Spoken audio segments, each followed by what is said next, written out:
Hello, fictional. Welcome to the crossover What Ifs. Today we are gonna see, what if Naruto got harem with Ty Lee, Temari and Suki?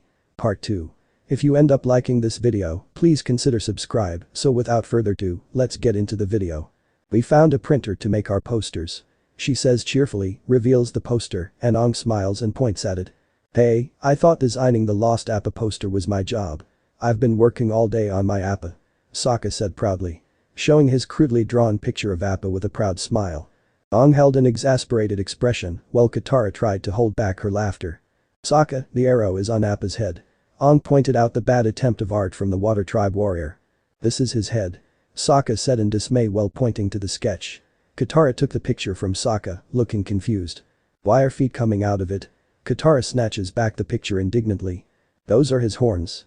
Sokka says before lowering his head in shame or embarrassment. Probably the latter. I haven't seen him in a while, okay. Was his excuse. Toph was sitting in a lotus position with Naruto in front of her, she mockingly said. It looks just like him to me. She joked and got Sokka's hopes up before they were diminished. Thank you, I worked really. He suddenly remembered that she is blind. Why do you feel the need to do that? Sokka asked flatly. Toph was flicked on her head by a stone, throwing her head back in anguish, clutching the spot, courtesy of Naruto. Hahaha. Sokka laughed at this before his head snapped back on instinct from his training, he narrowly dodged a pebble. Ha! Sokka exclaimed, his teacher Naruto missing him, he then was kicked in the stomach. He was left rolling on the ground, huffing and puffing, wheezing breathlessly. Minutes later he got back up. Let's just stick with the professional version. Katara finalized. Sokka angrily rips up his drawing before returning to his goofy expression. Come on, let's get busy. Ong excitedly says while holding up some pamphlets. That's not going to end well. Naruto says, waiting patiently for Toph to sit back up because she was clearly faking being knocked out. Why not? Katara asked. Not having authorization for setting up flyers is illegal and could be pursued by the Dai Li, and if the king gets wind of this he said. Ong shivered slightly at how cold Naruto's voice sounded. I'm sorry Naruto. But I'm going to do whatever I can to get my bison. Ong apologizes and is ready to fight if necessary in order to find his best friend. Naruto walked in front of Ong and lowered his head to face Ong. Sweat beaded down his temple. If you get caught, tell the Dai Li I gave you the authorization. Naruto said before walking back to his spot. Ong bowed deeply. Thank you Naruto. He left the house with his glider in hand and Momo on his shoulder. HMPT. What a dope. Naruto said. He waved his hand and Toph was thrown back up from an earth column. Breath. Feel the earth all around us, not just the ground. Sense it, feel it, trust it. Put your trust in the earth. Naruto sagely said with Toph doing as instructed. Sense the earth. Toph inwardly asked, but she didn't know what that meant. Earth was everywhere. Focus on earth far away. Naruto said cryptically. Toph did so, she sensed earth far away, but she still sensed it. Naruto secretly had a metal knife in his hand behind his back. She clenched her fist slightly and the knife behind his back bent and bent and bent before it resembled a pretzel. She let go of the force, sensing no progress and gave up. I give up. I don't know how this sensing stuff is gonna help me become a better bender. Toph growled. Naruto nodded. Don't worry, you'll understand in due time. Naruto said he walked over to Sokka's down form. Get up. Naruto ordered. Sokka stood up fully. Show me what you've learned. Naruto jumped in his fighting stance. Sokka went for a high axe kick which Naruto goes low and sweeps Sokka's legs. Trying to stop his fall he placed his hands on the ground and flared his legs, trying to kick Naruto's legs from under him. Naruto just stepped back and kicked him into a roly-poly. Is that what I've told you? To run away. Naruto rushed Sokka. Sokka got in a stand similar to Naruto's. When Naruto was closer and went to punch him, Sokka slipped the punch. He then grabbed the arm and tried judo flipping him, but because of Naruto's superior weight, he didn't get far. Iroh and Zuko. Zuko and Iroh are working in their tea shop. Iroh serves tea to two customers who enjoy it. They approach him. So, you're the genius behind this incredible brew. Quan said impressed with the taste of the brew of tea. The whole city is buzzing about you. I hope Pao pays you well. He smirks as his gold ring glistened. Good tea is its own reward. Iroh said wisely. But it doesn't have to be the only reward. How would you like to have your own tea shop? Quan asked as Iroh went flabbergasted. When Pao heard this he looked in the direction of his famous tea maker and Quan concerned. My own tea shop. This is a dream come true. Iroh said in amazement. Pao quickly moved to stand between the group when he caught wind of this ridiculous claim. What's going on here? Are you trying to poach my tea maker? Pao asked Quan. Sorry Pao, but that's business for you, am I right? Pao looked nervous for a second. Mushy, if you stay, I'll make you assistant manager. Wait, senior assistant manager. Pao bargained. I'll provide you with a new apartment in the upper ring. Quan bargained further. Zuko, who was busy putting empty teacups on a tray, looks up and glances over his shoulder to follow Quan's offer more closely. The tea shop is yours to do whatever you want, complete creative freedom. Quan said. I even get to name the shop? He asked. Of course. Quan laughed. Pao wanted to use what little leverage he still had. Senior executive assistant manager. Pao asks with a nervous smile. Iroh hands him the pot of tea and bows to the customer, agreeing to the terms. Zuko walks by as Pao walks away sadly. Did you hear, nephew? This man wants to give us our own tea shop in the upper ring of the city. Iroh told his nephew excitedly. That's right, young man, your life is about to change for the better. Quan told the young man happily. Zuko didn't bother looking over to his uncle. I'll try to contain my joy. He said while walking outside, slamming the door shut. As he walks outside, he grabs a falling Appa poster. He climbs to the top of a house and notices several of them falling. He searches the skies for any sign of the Avatar. Back at the house. Sokka and Katara are playing a game. Toph is just relaxing as Aang re-enters. Naruto seemed to be missing. I just finished dropping all the leaflets. Has anyone come in with news about Appa? Aang asked impatiently. It's only been a day. Just be patient. Katara says motherly and returns to her game as Aang sits. A knock at the door and Aang jumps up and runs to the door. Wow, you're right. Patience really pays off. Aang stammers excitedly while running to the door to open. They saw a brunette boy, about the height of Naruto. He was wearing a plain grey shirt with an earth disc silhouette. He wore brown pants with elastic tied at the ankles and ankle-length open-toed sandals. He had golden eyes and wore medical pads on his cheeks. Hello. The mysterious kid greeted brightly. Team Avatar was on guard. Toph got in her stance. Katara had her hand at the waist by her water pouch, ready to fire. Aang held his staff in defense if this stranger was hostile. Sokka had one hand on his holster and the other on his boomerang sheath. Whoa. What's with the hostility? The brown-haired kid asked. Who are you and what are you doing here? Aang asked. Sokka discreetly threw his boomerang out the side window. Well, for starters. Hi everyone, I'm Fang and I'm here to give information about your bison. He said and Aang sped towards him, his face in fangs. Sokka's boomerang came back in through the other window and back into his hand. Tell me what you know. Aang demanded. Hey. Get off me. Fang pushed Aang off. Brushing dirt off his shirt. I've seen your bison flying overhead to the east part of Ba Sing Sea. Fang said. Sooner or later I found his footprint. But when I got there, I didn't see anything. Fang informed. Aang looked down. Sokka narrowed his eyes skeptically. This guy felt off, like he was acting. Toph felt the same way. If you didn't have any valuable information, then why did you come here with nothing to work with? Aang screamed in the newcomer's face. I just did, go to the place I told you and look for clues. For someone with a big head, you never use your brain right. Fang yelled in Aang's face, not afraid in the slightest. Fang slams the door in Aang's face. Sokka laughed at the burn that Earth guy gave Aang. I don't feel right about that guy, it feels like he's faking his whole being. Sokka said critically. I'm with Sokka on this one, he seemed off. Toph said, leaning on the wall. See, Toph agrees with me, that kid is no good. Sokka said. He was kinda cute, you know. Katara said with a blush. Aang grumbled about new guys ruining his chances. I don't care. From now on, we do whatever it takes to find Appa. Aang said angrily. Toph whooped in excitement. Yeah, let's break some rules. Toph cheered and took out a side of the house with earthbending. Momo flies out the broken side of the house and they all exit. Two Dai Li agents watch overhead from a house roof across the street. The Earth Kingdom Palace. The royal palace where the Earth King was talking to himself it seemed. No Dai Li standing by to his aid, just him. So, it is Long Feng's intention to keep the Avatar and his friends here. The Earth King said to himself. Yes, about a week ago I saw the Avatar's flying bison flying in the direction of a high-frequency sound. A voice came from behind his throne. I want you to help the Avatar find his bison and I have another mission for you. The Earth King said in a monotone. And that would be my lord? The voice asked again. When you get the chance, take out Long Feng. He's defying my position as the king and is working as if he's the puppeteer. But in reality, it's me. The Earth King said, fully knowing that there were Dai Li agents in the ceiling. He tapped the arm of his throne sending a message in Morse code. Have they gone to relay my plan? Earth King tapped, a few taps were heard. Yes, they've gone to tell Long Feng. A message read. Good. Earth King said. How's training with that little blind girl and Water Tribe boy? The Earth King asked in a cheery voice.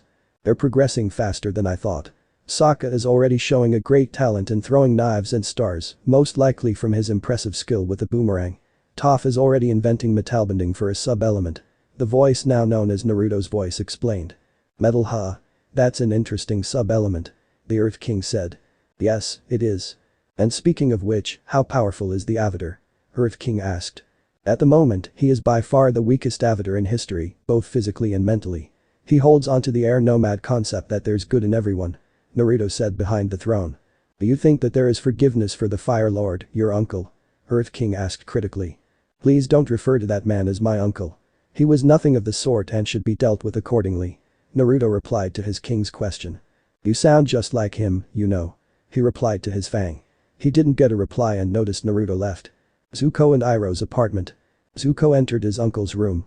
Iroh is seen packing his clothes. So, I was thinking about names for my new tea shop. How about the Jasmine Dragon? It's dramatic, poetic, has a nice ring to it. Iroh said. Zuko wasn't listening, he just showed Iroh the flyer. The Avatar is here in Ba Sing Se, and he's lost his bison. Zuko informs Iroh, who grabs the flyer.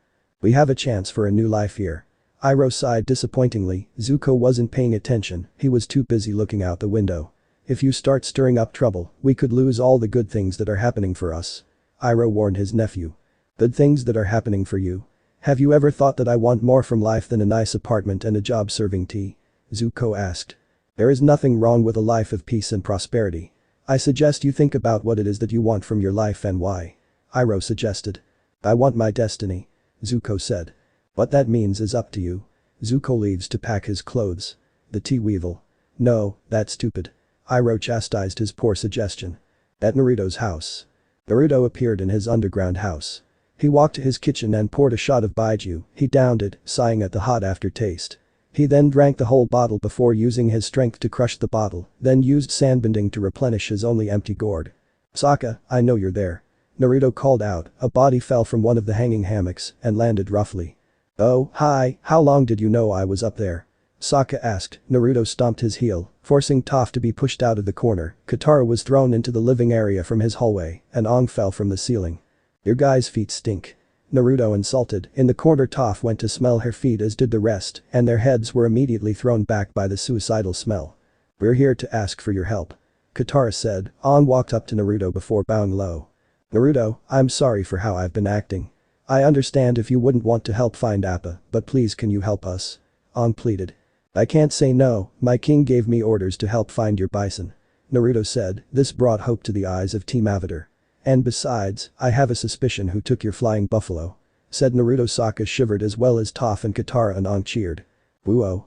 Aang and Katara yipped, dancing in a circular motion with joined hands. Sokka, meet me in the dojo. Same as you, Toph. He then pointed to Aang and Katara. We're gonna be down in the dojo for a while, so you guys will be spending a lot of downtime together, so please, no sex on the hammocks. I've been burned before. Naruto said before walking down the steps of his basement dojo, leaving a blushing Aang and Katara while Sokka was snickering. Toph looked oblivious. What's sex? Toph asked, confused as heck. Oh great heavens. Dojo? Toph came into the room with Sokka trailing her. Naruto, what's sex? Toph asked. Naruto looked blankly at Sokka. She got curious when you brought it up. Sokka said, and Naruto slapped his forehead. Well, Toph, sex is. 10 minutes later. Naruto just finished explaining sex to Toph Bifong. She was red, yup, that's about it. She was an atomic red. She looked between Sokka and Naruto. So that's what those two badger moles were doing, they were having sex. She pointed out with a blush. And what were those vibrations I felt on the mountain at the Serpent's Pass? Hey. We were just talking and I left. Defended Sokka with crossed arms. Suki, as in from Kyoshi Island? Naruto asked. Yeah, she's my girl, she's just a friend. Sokka finally said, and Naruto chuckled. Okay, sure. Naruto said. Sokka rounded on him, pointing accusingly at him. How do you know her? Sokka asked, truly curious. I went to Kyoshi Island to get more information about Nani Kyoshi, and I met her. We kinda started dating, but we ended things when I left. Naruto explained. Sokka nodded. It didn't seem Toph was listening because the question she asked Naruto was a little dumb. And what about you? Are you gay? Toph asked accusingly, sending a pointed finger his way. No, idiot. I just said I had a girlfriend on Kyoshi Island. I also had a girlfriend from the Fire Nation, we broke up though, well, I broke up with her. Her name's Tylee. Naruto said, and with that all hell broke loose. Next day. Team Avatar plus Naruto were in the city, they were throwing up flyers, but at a slow rate because they were all bunched together. We'll split up to cover more area. Toph, I guess you should just come with me. Sokka said, unintentionally insulting Toph. Why?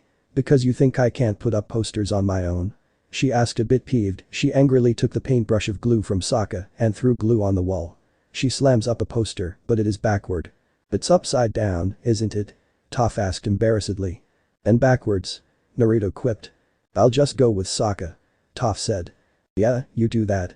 Naruto said. He jumped off the ground with the assistance of an earth boost and landed on the roof of a nearby house. He was scouting out the area and looking for clues. The rest went their separate ways, with Toph following Sokka. Katara was in an open square putting up a poster on a stone plinth near a flowing water stream. Suddenly, behind her, she hears a familiar voice call out. Katara. The voice came from a shady alley, emerging from an alleyway at the edge of the square.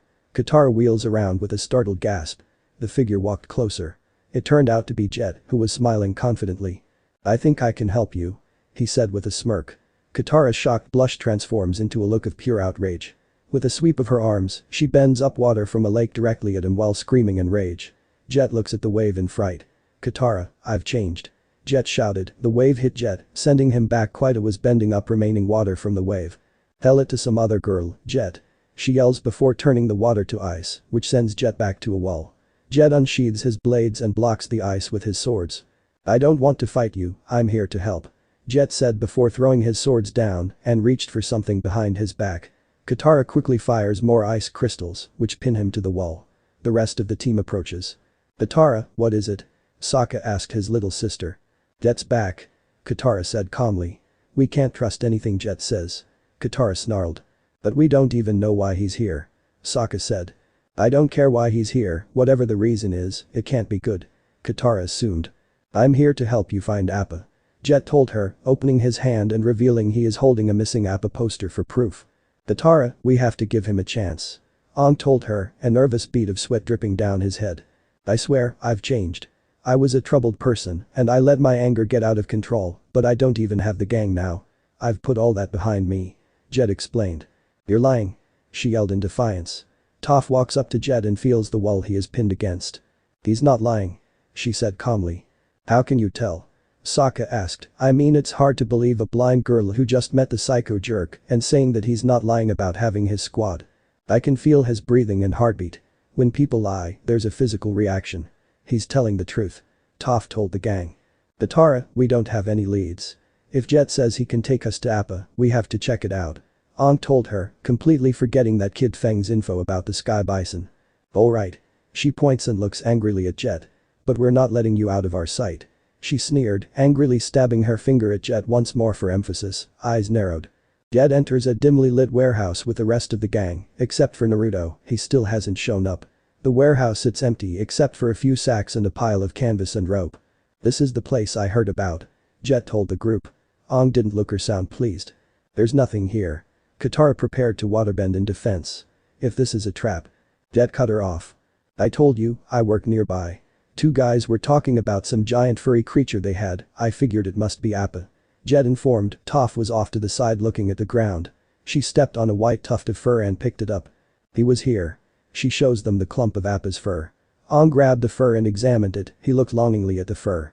We missed him. He said sadly. An old white-haired man with a push broom crosses behind the slumping Aang. They took that big thing yesterday.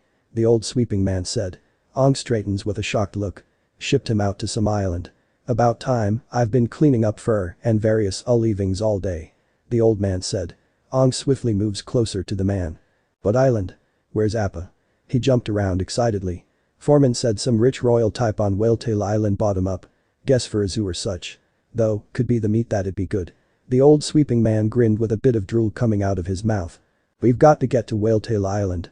Aang spoke seriously before becoming clueless. Where's Whaletail Island? Sokka was by himself looking at the world map dejectedly. Far, very far. He puts the map on the ground as they all gather round. Here it is. It's near the South Pole, almost all the way back home. He points to the place on the map. Aang, it will take us weeks just to get to the tip of the Earth Kingdom. And then we'll need to find a boat to get to the island. Katara voiced their predicament. I don't care. We have a chance to find Appa. We have to try. Aang said determinedly. Must be nice to visit an island. I haven't had a vacation for years. Old man groaned while sweeping more hair. Don't you have some more hair to clean up? Katara asked with an angry scowl. Shuffle on, I get you. No more need for old Sweepy said, shuffling on like always. You're right Aang, right now our first concern has to be finding Appa. We can come back when we have him. Katara showed her support, resting a hand on the airbender's shoulder. Alright, let's get moving. Sokka called but was stopped. Wait, where's Naruto? Sokka asked, a sand cloud appeared with Naruto stepping out of the cloud. Jet's eyes widened when he saw him, but Naruto shook his head in his direction. Naruto. Sokka exclaimed. Naruto grasped Jet's shoulder with a nod. It's good to see you again. Jet nodded. Katara pointed to both of them with wide eyes. How do you know each other again? She asked. Naruto pointed to Jet. I met Jet a while back, I saved him from a Fire Nation raid, he could have got killed in cold blood. Naruto said. Now come on. I'm helping you find your bison. Naruto informed the group. You're right, we need to go to Whaletail Island. Aang told, and with that, Naruto, Sokka and Aang left. I'll come with you. Jet said, but Katara stopped him. We don't need your help. She huffed. Jet rounded on her with a confused look. Why won't you trust me? He asked before walking after Naruto, Sokka and Aang. Gee, I wonder. She voiced sarcastically. After Jet walks away Toph asked. Was this guy your boyfriend or something? What no. She replied with an angry, embarrassed blush. Toph smiled. I can tell you're lying. Katara then runs away from her. Back within the city Team Avatar plus Naruto and Jet were seen walking around. We can take the train out to the wall, but then we'll have to walk. Naruto told half of his plan. Don't worry, on the way back we'll be flying. He promised excitedly. We're finally leaving Ba Sing Se. Toph spreads her arms outward in celebration. Worst city ever. Smellerbee and Longshot appear in the walk out of an alley and notice Jet. Jet. Smellerbee shouted. Katara looked angrily at Jet. I thought you said you didn't have your gang anymore. She reminded his last phrase. Jet turned to look at Smellerbee, confused. I don't. Smellerbee runs up to Jet and hugs him. We were so worried. How did you get away from the Dai Li? Smellerbee asked worriedly. The Dai Li? Katara asked, shocked. I don't know what she's talking about. Jet told the group. He got arrested by the Dai Li a couple of weeks ago. We saw them drag him away. Smellerbee told the rest. Why would I be arrested? I've been living peacefully in the city. Jet said confusedly. Toph placed a hand on the ground between Jet and Smellerbee. This doesn't make any sense. They're both telling the truth. Toph said. That's impossible. Katara replied to her confusion. No, it's not. Toph can't tell who's lying because they both think they're telling the truth. Jet's been brainwashed. Sokka exclaimed, pointing at Jet. That's crazy. It can't be. Stay away from me. He shouted, throwing up his hands in defense when the group began surrounding him. The Dai Li agent was walking the streets of Ba Sing Se's red light district. A figure clad in black wear and a blue Oni mask runs by and purposely bumps into the Dai Li agent. Out of my way, skinny. The blue spirit yelled and ran. The agent prepares to use his rock glove but pauses when the disguised man turns into an alley. The agent runs to the alley and sees a figure that appears to be him. He fires his rock gloves at the figure's chest and head, knocking off the stuffed figure's head and knocking it down. Dai Li agent looked confused and dropped his guard. Huh? There is the whisper of a drawn blade behind him and the blue spirit captures him and places one of his swords to the agent's neck. If you don't want to end up like him, you'll do what I say. He said icily. The next day back with Team Avatar Naruto's house. Team Avatar, Longshot, Smellerbee and Naruto who were all surrounding a seated Jet. The Dai Li must have sent Jet to mislead us and that janitor was part of their plot, too. Katara theorized. I bet they have Appa here in the city. Maybe he's in the same place they took Jet. Where did they take you? Aang asked. Nowhere. I don't know what you're talking about. Jet stammered out nervously, sweat pouring down the side of his head. We need to find a way to jog his real memories. Aang said, a hand on his chin in a thinking posture. Sokka looked at his sister teasingly, wiggling his eyebrow. Maybe Katara should kiss him. That should bring something back. He teased. For a split second Katara blushed before turning into a scowl. Maybe you should kiss him, Sokka. Katara countered with crossed arms. Hey, just an idea. He held his hands up in defense. A bad one. Aang muttered childishly. Sokka in turn scowled. Ooh, wait. I've got it. Sokka plucks a straw from the couch, pokes it into Jet's mouth in trademark fashion, and regards him thoughtfully. I don't think it's working. Jet said before he spits it out in Sokka's face. Toph came up with an idea. Try to think of something from your past that triggers your emotions. Toph said. Smellerby thought of a memory. The Fire Nation. Remember what they did to your family. She said. Naruto was off to the side watching, looking at Jet calculatingly. He saw something familiar. He noticed Jet wouldn't look directly at him, like he was holding himself back. Close your eyes. Picture it. Katara said. Jet did what he was told, while sweat beads started to form on his forehead. His eyes suddenly snap wide open, and he sees images of himself at a younger age watching his town burning down, and Colonel Monkey looking back at him venomously. Jet threw his head forward to escape from that horrible nightmare. No. It's too painful. Jet said. Katara had sympathy for Jet at this moment. She and Sokka too lost their mother in a Fire Nation raid on the Southern Water Tribe. Maybe this will help. She said and took water from her pouch and put it around his ears, using healing to clear his mind. Jet looks up from the floor and sees an image of Long Feng standing above a lake. Long Feng stares at Jet, and Jet sinks down under the lake into an underground room. He sees an image of a Dai Li agent shining a spinning light in his face. They took me to a headquarters under the water. Like a lake. Jet told the group. Naruto's eyes widened at this statement. Why would the Dai Li want to take you to an underground lake? Sokka asked. Because it's a lake where they brainwash people who are paranoid about the war and the Fire Nation. Naruto said. The group turned their heads to Naruto. How'd you know that? Katara asked, perplexed that Naruto knew such information. Naruto sighed. In my life serving underneath the Earth King, I was given a mission, a recon mission to spy on Long Feng. I became a Dai Li agent, but I was led to Lake Lagai to see where my allegiance really lies. Naruto said. Jet stood up, knocking his seat over in the process. That's it. Lake Lagai. Jet exclaimed. In the Fire Nation. Menma was in the royal palace outside Azula's room. He was pacing back and forth with a nervous stride. He was contemplating if he should really do this. He started feeling bad about the other day when he just left their sleeping quarters without saying thank you and showed his gratitude to Azula. Oh come on, how hard can it be? Just knock and apologize to Azula and be on your way. He said out loud in a frustrated tone. Without him knowing, Azula was listening in on her side of the door, giggling to herself. She found it laughable and kinda cute. Come on.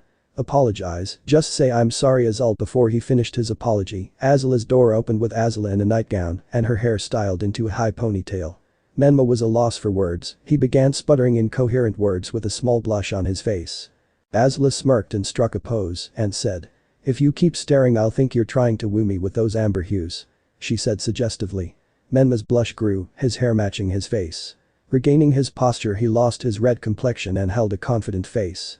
Princess Azula, I'm here to apologize for my rude awakening the other day. It was wrong, I'm sorry. Menma bowed and disappeared in flames. That was a bit anticlimactic, don't ya think? Ty Lee asked, walking out of her room across the hall. Mai came out of her room just after her and had the same bleak expression. I would agree, but he's not one for expressing his feelings out in the open. Azula said. Mai leaned on her doorframe. He sounds like me. Mai said with Ty Lee nodding in agreement. Mai, I totally agree with you. Why did you never date him? Asked Ty Lee.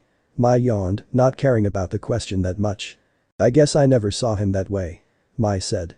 Ladies, a word for our next mission. Azula called. Mai and Ty Lee left their rooms into Azula's. Ty Lee jumped on Azula's bed while Mai sat on a comfy chair. After Azula told her father about the failed mission to infiltrate Ba Sing Se, he theorized that she could masquerade as the Kaioshin warriors that they captured. My father and the war generals devised a plan for us to infiltrate Ba Sing Se. Azula said, standing in front of a mirror, putting stuff on her face. What's the plan?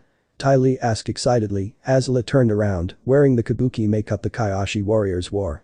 We'll disguise ourselves as the Kaioshin warriors. She smirked, a glint of mischief coming to his eyes. Ty Lee clapped enthusiastically. Mai just yawned. Pere. Ty Lee squealed. Yay. Mai obliquely said.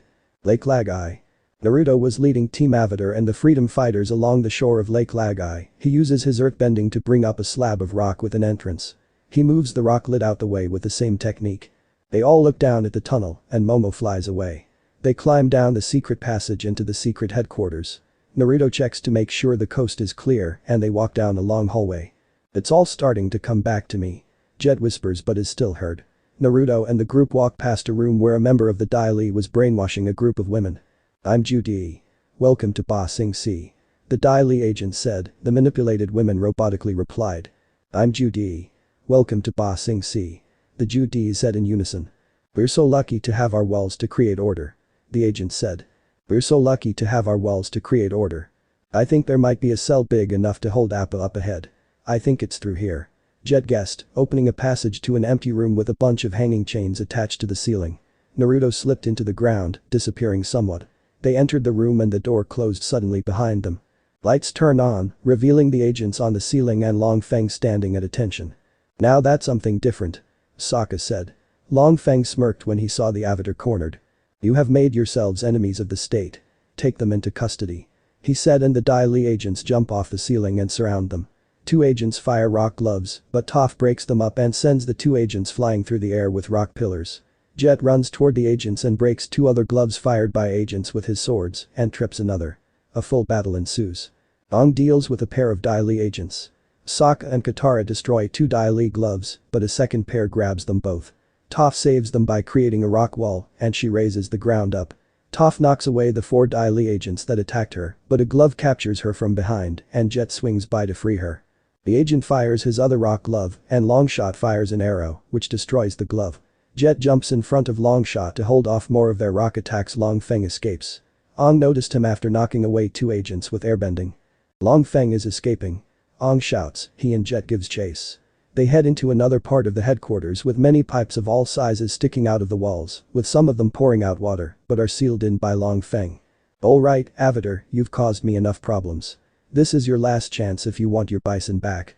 He said with a grin. You do have Appa. Tell me where he is. Aang yelled, swinging his staff with an air volley to come out. Long Feng sinks into the ground to evade the volley of air. Agree to exit the city now, and I'll waive all charges against you and allow you to leave with your lost pet. Jet got into a fighting position. You're in no position to bargain. Jet yelled, twirling his swords in rhythmic fashion. Am I not? Long Feng asked with a raised eyebrow and with a smirk. You're definitely not. Aang pointed to Long Feng to intimidate him. Jet, the Earth King has invited you to Lake Lagai. Long Feng said, his tone becoming hypnotic and setting off something in Jet. Close up to his eye, his iris dilates. I am honored to accept his invitation. He turns to Aang and swings his sword. Aang dodges in time and flips backward. Jet comes running with an angry war cry. Out of nowhere a blur came out of the wall using earthbending and bumped into Long Feng, knocking him away into the wall and continuing his descent to Jet. The blur stopped Jet's double sword strike and stopped in front of him, his hood falling off his head, a head of blonde hair draping over his shoulders. The blonde kicked Jet in the chest, knocking him back quite a distance. Avatar, find your bison. Naruto told Aang. Aang was a bit reluctant to listen seeing as Long Feng is quite the threatening foe, with Jet on top of that, he wasn't so confident with Naruto being able to handle that. But what about you? Aang asked, concerned. Naruto turned around and glared at Aang, before giving him a thumbs up. I'll be okay, Jet will be fine, we'll meet you outside. Aang nodded and ran to the entrance and blasted the wall. I see the king has made his move, sending you here, Naruto of the Fire Nation. Long Feng said. Naruto encased Long Feng in earth and turned his attention to Jet. Jet, snap out of it. Naruto shouted to the freedom fighter. Jet connected his swords and threw them in Naruto direction before running after them. Naruto caught them and Jet kicked the blonde in the chest and retrieved his swords. Remember who you are, you're an outlaw. Naruto said. This set a chord off in Jet, he got a glimpse of an old memory. Flashback 5 years ago. Jet was walking next to a younger looking Naruto. He wore a plain seaweed green top with shoulder pads, his hook swords on his back. He wore black pants with gray shoes and knee pads.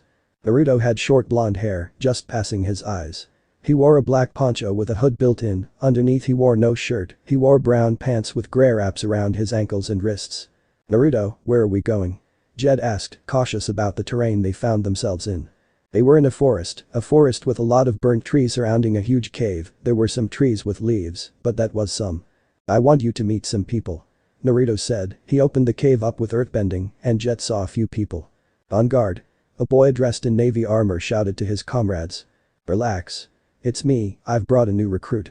Naruto sighed, running a hand in his hair. Sensei. It is an honor to be in your presence once more. The boy sagely said. Naruto sighed again. I was only gone for a month. The blonde said. Again, it is an honor to be in your presence once more. The boy said again. Oh yeah. The boss is back in the house. A buff man voiced happily, eating a rock for some apparent reason. What's up, boss? Who's the new meat? Another kid with black tied up hair with a red strip of hair falling over his forehead asked roughly. This is Jet, he's a skilled swordsman and will make a great adjustment to the team. Naruto said. Jet, meet the outlaws. Naruto greeted, he then pointed to the black red-haired boy. That's Blaze, meet Jet. Naruto introduced them. Blaze stalked up to Jet, studying him, noting that they were both the same height. Did you just say I'm stupid? Blaze asked, grabbing Jet by the collar, Jet responding in kind, he punched Blaze over. Get off, you jerk. Blaze wiped his mouth. Oh, now you said I'm an unwanted child, is that it? Huh? Blaze asked angrily, kicking Jet's legs from under him. They got up and personal, but Naruto kneed Jet in the gut before grabbing Blaze's arm and whipping over his shoulder on top of a gasping Jet, leaving Blaze winded. The big guy was laughing his butt off, finding it hilarious that the beepiest one was also the one that got thrown on his behind. Stop, Blaze, both of you. We're partners for a similar cause. Now introductions are still in order. Naruto said, picking up Blaze and Jet easily and placing them roughly on the ground. Now, meet. Sup, my name's Blaze, I was from the Fire Nation, but I left after my village was raided by my people. Blaze said with a snort, he shook Jet's hand. His hands are so rough and callous, these hands don't belong to someone who had a normal life. Blaze and Jet thought the same thought. Hey, I'm Jet, your new recruit. Jet grinned, completely forgetting about their little squabble. Jet, that loud guy right there is Hound, Jet.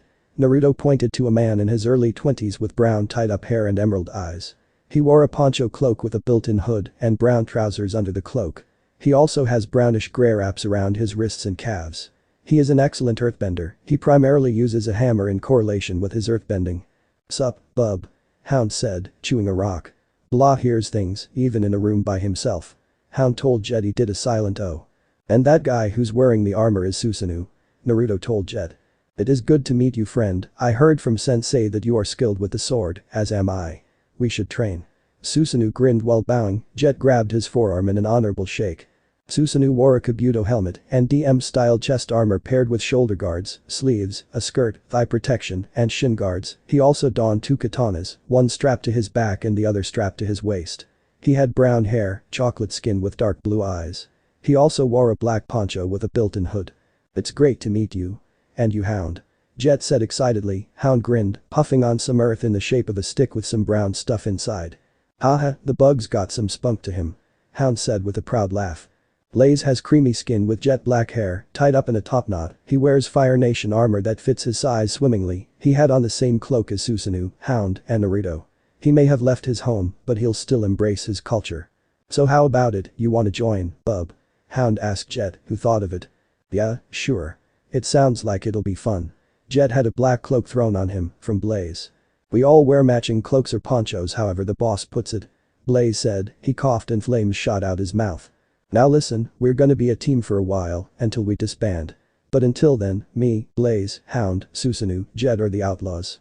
Naruto said, everyone cheered. Flashback end. While Jet was remembering this, Long Feng broke out of his earth prison and stood in the same spot he arrived in. Do it. Do it now. Long Feng ordered, Jet fires a sword at Long Feng, which misses. Long Feng counters with an uplifted rock to strike Jet down, but Naruto stops its descent and Jet rolled over his back and threw his other sword which Long Feng jumped into a huge pipe. Thank you, Naruto. It's good to be back again. Jet hugged Naruto who hugged back slightly and pushed him off. None of that mushy crap. Naruto said. Let's get out of here. Naruto said with a smile and Jet returned it. Scene break. Another part of Lake Lagai. While all this was happening in another cell, Appa was seen chained down to the floor when suddenly his door opened revealing the blue spirit. Expecting someone else? He asked Appa who growled heatedly. The door opens and the blue spirit gets into a fighting stance but lowers his guard when Iroh enters. Uncle? The spirit said confusedly. Iroh stood there unfazed, stroking his beard. So, the blue spirit. I wonder who could be behind that mask, Iroh wondered calculatedly. The man under the mask sighs and takes off the mask revealing Prince Zuko. What are you doing here? Zuko asked his uncle. I was just about to ask you the same thing. What do you plan to do now that you've found the Avatar's bison? Iroh asked. Zuko had never really thought of that, he had just thought finding him would solve all the answers. Keep him locked in our new apartment. Should I go put on a pot of tea for him? Iroh asked sarcastically, but Zuko took it seriously. First I have to get it out of here. Zuko told Iroh who sighed frustratedly. And then what? You never think these things through. Iroh exclaimed angrily. He wanted Zuko to hear this, he needed to hear this. This is exactly what happened when you captured the Avatar at the North Pole. You had him and then you had nowhere to go. He yelled. I would have figured something out. Zuko replied back, fully facing his uncle before turning back. No. If his friends hadn't found you, you would have frozen to death. He yelled to his nephew. I know my own destiny, uncle. Zuko sneered heatedly, his fingers shooting sparks of electricity due to his rage boiling. Is it your own destiny, or is it a destiny someone else has tried to force on you? Iroh asked. Zuko thought of this, was he doing it for his father himself? Stop it, uncle. I have to do this. I'm begging you, Prince Zuko. It's time for you to look inward and begin asking yourself the big questions. Who are you, and what do you want? Iroh asked in finality. Zuko screams loudly, throwing down his swords and blue spirit mask down on the wet floors. Scene break end outside Lake Lagai. They found an exit back to the beach. As they make their escape, several Dai Li agents jump out from behind them. You think we can outrun them? Sokka asked, speeding up his stride, his speed training showing its results as how he was running with Ong at similar speeds. I don't think it's gonna matter. The baldbender said. Another group of Dai Li agents, plus Long Feng, stand in front of them. All the agents box them in, lifting up the ground on both sides. Dai Li agents stand on all three walls. Momo flies to Ong. What is it, Momo? He asked the lemur. Momo flies to the sky. Suddenly, Appa flies down with Naruto and the freedom fighters on his back. Naruto had earth on his fingertips and used them as bullets and shot them at Long Feng, who jumped out of the way. Appa. He yells happily. Appa smashes through the rock walls, smacking the Dai Li agents with his tail. Naruto jumps off Appa with the freedom fighters and uses earthbending to knock other nearby agents off a cliff and into the lake. Jet confronts Long Feng. Sup, Long bastard. Jet sneered hatefully.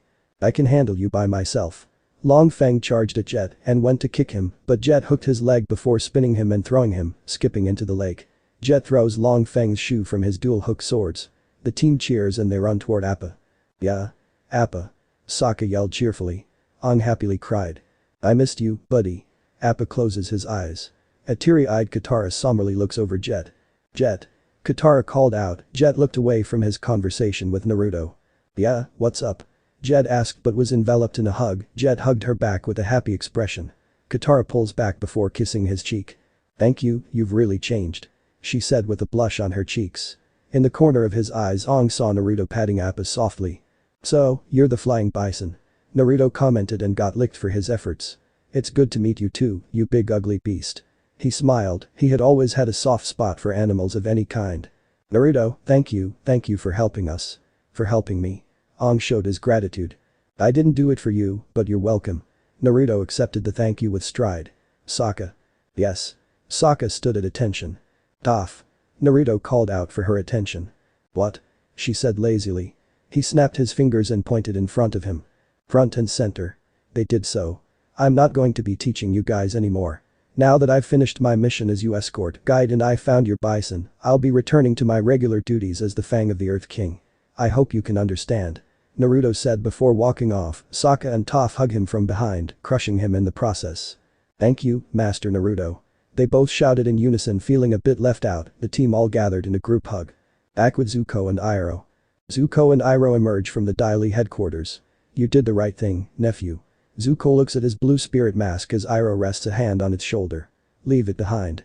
Zuko walks to the edge and tosses the mask into the water, where it slowly sinks to the bottom of the lake. The blue spirit is the manifestation of Zuko's rage. He uses this persona to seek vengeance on someone who humiliates his uncle. He robbed and beat people up and stole their food. It's a multi-dimensional symbol, but it seems to align with Zuko's darker, desperate, almost obsessive nature. The blue spirit is what I wanted, a fighting, killing machine. That's why turning away from that idea himself at first is marked by him throwing down the mask. There were two meanings in Iroh's statement, leave it behind. The first was leaving behind the symbolic gesture, leaving behind your emotional mask, leaving all the guilt, pain and anger. Then there is the other meaning, leave the physical form, let that mask sink to the lake, to be forgotten, the lake as in his heart, let the negativity sink to the darkest depths of your heart, to be forgotten. Forever. The group hug disbanded, leaving a heavily breathing Naruto. He ran a hand through his hair, before untying it, shaking his head to get rid of all the straw-like pieces of hair. Katara watched this happen with fascination, she wanted to touch his hair. Ong intently jumped on Appa after the hug was broken. I missed you more than you'll ever know, buddy. Ong said. Appa growled out a reply. Momo flies into Appa to hug him too. Appa licks Ong, which causes Ong to laugh again. Sokka approaches Katara, Toph, Jet, Smellerbee, Longshot and Naruto. Look, we escaped from the Dai Li. We got Appa back. I'm telling you, we should go to the Earth King now and tell him our plan. We're on a roll. Sokka said. Naruto was placed on a rock while Katara was fixing up his hair. 1 good hour after weeks of trouble isn't much of a roll. Katara said, bending a bit of water and laying it out of Naruto's long hair, wetting it so it'll be easier to tame. I actually agree with Sokka on this one, the Earth King is a reasonable Mao. He yelped when Katara pulled his hair hard. Oh, I'm sorry, I didn't mean to pull so hard. Katara murmured. Naruto flicked a pebble to her head and stood fully up. We can build on it. If we want to invade the Fire Nation when the eclipse happens, we'll need the Earth King's support. Sokka told his plan to get the Earth King's support with the invasion plan. What makes you think we'll get it? I don't know if you've noticed, but things don't usually go that smoothly for our little gang. Toph said, blowing some hair out of her face, but it just flopped out of the way for a moment and returned. I know, but I've got a good feeling about this. This time will be different. Sokka said, grinning from ear to ear. Katara looked at him blankly. You're gonna get Naruto to help, aren't you? She asked blankly. Sokka sweat dropped with crossed arms. I think we got a good shot at this. Sokka said sheepishly. Sokka, Long Feng is in control of the city. His conspiracy with the Dai Li is too powerful. I think we should just keep flying and leave this horrible place behind us. Katara said. She sat on a rock next to Jet coincidentally. No, this is your best shot at going to the Earth King for help. Naruto said. Sokka laughed sarcastically in Katara's face. I'm with sweetness. I've seen enough of Ba Sing Se. She then raises her arms and opens her eyes wide to get her point across. And I can't even see. She laughed. Aang flies into the shot and notices Katara sitting awfully close to Jet. His jealousy rose when he saw her scooting a bit closer, Jet not so oblivious to the motion. But now that we have Appa back, there's nothing stopping us from telling the Earth King the truth. About the conspiracy and the war. Aang said cheerfully. Sokka wrapped an arm around Aang. See? Aang's with me. Sokka said and both of them smiled wildly. It's the whole reason we came here in the first place. We have to try. Katara thought for a moment and came to the conclusion of. Well, I guess if the Earth King knew the truth, things could change. Katara smiled. Off to the side Naruto was speaking with Jet about something. Sokka and Aang smiled. Toph stood with a scowl. I don't trust the new positive Sokka. She said before pointing to Sokka in an accusing manner. Long Feng brainwashed you, didn't he? She accused. Aang noticed Naruto walking off with the freedom fighters. Naruto. Jet. Aren't you coming with us? Aang asked. I've already completed my mission, and that was to get you to your bison. Now I'm going to the palace to continue my duty to protect the Earth King as his Fang. Naruto said. During this mishap 3 Dai Li ships fired 3 boulders from each individual ship. Watch out. Sokka screamed, diving to the ground. I can't take them all out. Aang shouted to everyone. You won't have to. Naruto and Toph yelled back. Toph bent a sharp column of earth to strike the center of one of the boulders, doing so split the rock in half straight down the middle. Naruto opened several gourds and sand flew out of the contaminants, it wrapped itself around one of the boulders and crushed it. Aang destroyed the earth with a wave of his hand, he then slammed his staff downwards, in the Dai Li ship's direction, halving one, while the others survived. That was probably the Dai Li searching for us. Sokka said to Katara. Katara thinks for a moment before looking at Sokka. Let's fly.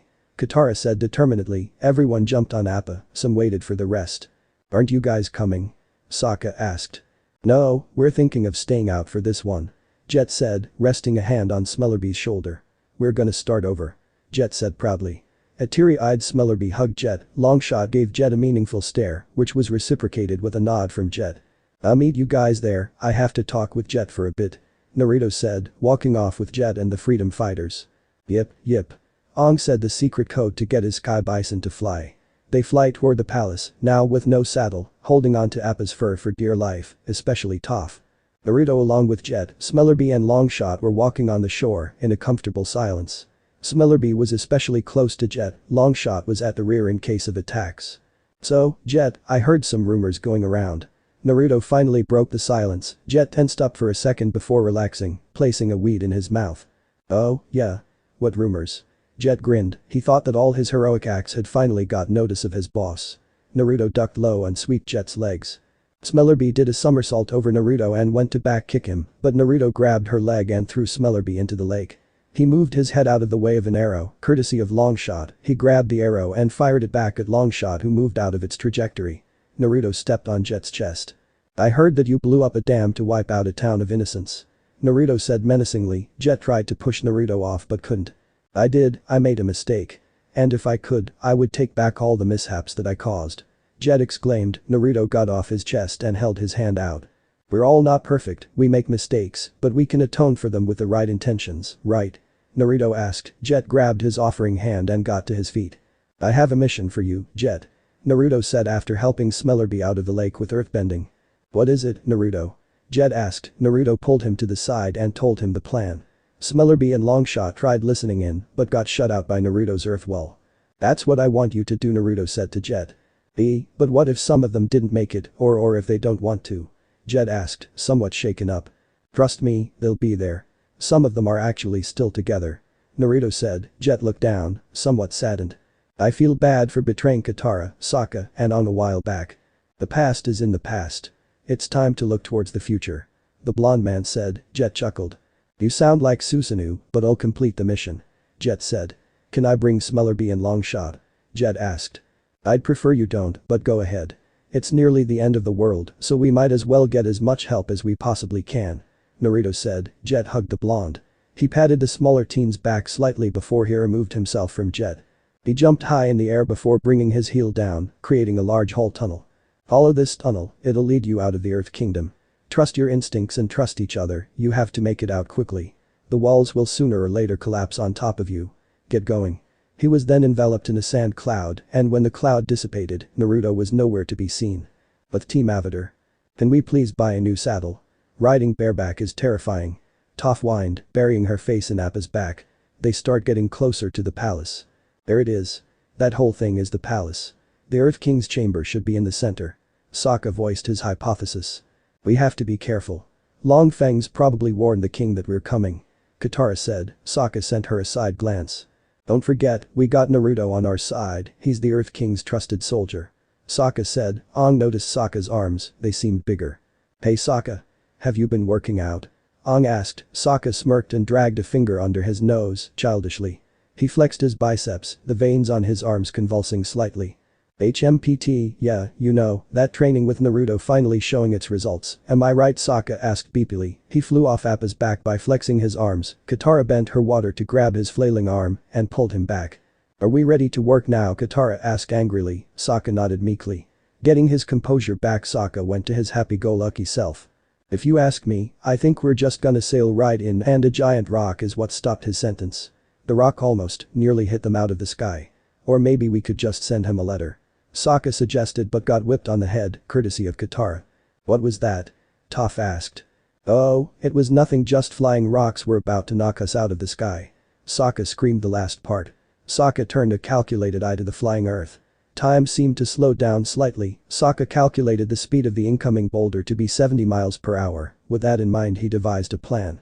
Aang, fly Appa into a spiral motion while we're over the boulder, throw the boulder straight back. We're getting into that palace. Sokka gave his orders, listening to his instincts was always the safest option, so they listened to it now. Appa, yip yip. Aang shouted. Appa roared and looped around the flying boulder, and Aang used earthbending to take command of its trajectory and threw the boulder back at the soldier's feet. Landing down, Team Avatar jumped off the sky bison. Sokka ran to an officer that was on ostrichers. He threw his boomerang, cutting the rear billet off. The man flipped over, and Sokka kicked him in the face, straight off his horse. He mounted the creature and caught his boomerang and pointed the boomerang towards the palace. Attack. He roared. Aang and Toph blocked incoming rocks from hitting Appa. Katara used the water whip technique to hit the soldiers on the flanking sides. Sokka jumped off the horse, unsheathing his machete in a reverse grip. He performed a 360-degree twist, slicing the belts off 2 Earth Kingdom guards, their pants falling down. He executed a double kick in conjunction with a back handspring. He then jumped back on the horse. Faster. Go. He shouted, hitting the horse's butt. When he reached the right distance, he hopped off his ostrichers and began taking 3 earthbenders out with relative ease to the onlookers. The rest of Team Avatar had their mouths agape. Never in their lives had they seen felt, in Toph's case, blind cough, Sokka show such remarkable skill in hand-to-hand combat. They broke out of their stupor when they saw Sokka get bombarded with earth, a smokescreen covering their eyes. Sokka walked out of the dust cloud, covered in scratches and dirt.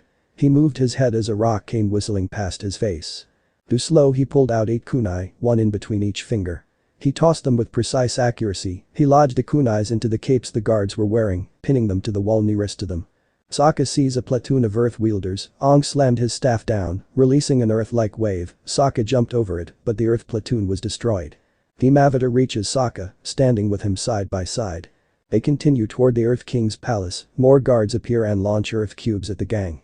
Toph and Aang use earthbending to block the attacks, while Katara uses waterbending to subdue the guards. The water whip hits 2 guards, leaving them groaning.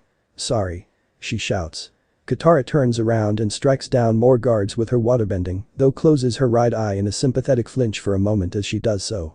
As more guards rush toward them in an attempt to halt Team Avatar's progress, Toph uses her earthbending to flip the tiles of the walkway, trapping them between them and ensuring a clear passage for the team.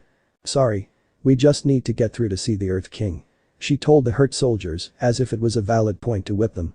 More guards appear on the opposite end of the bridge and launch 2 giant statues at them. Toph and Aang create an earth igloo to block the statues. Katara creates an ice ramp to jump to the other side of the bridge and water whips the guards into the water. Aang freezes them in the water as the rest all jump across. More surface-to-air rocks appear as guards are coming down a giant staircase. Toph uses earthbending to change the stairs into a ramp, causing them all to fall. She and Aang use earthbending to escalate themselves up the stairs. "Seriously, we're actually on your guys' side," Sokka told the attacking guards. He threw his boomerang and hit the guard over the head, his head hitting the floor in a painful smack. He paused for a moment. "Sorry." More guards come and Aang and Toph push them away with earthbending. "In there." Sokka called out his order, pointing towards the palace gates.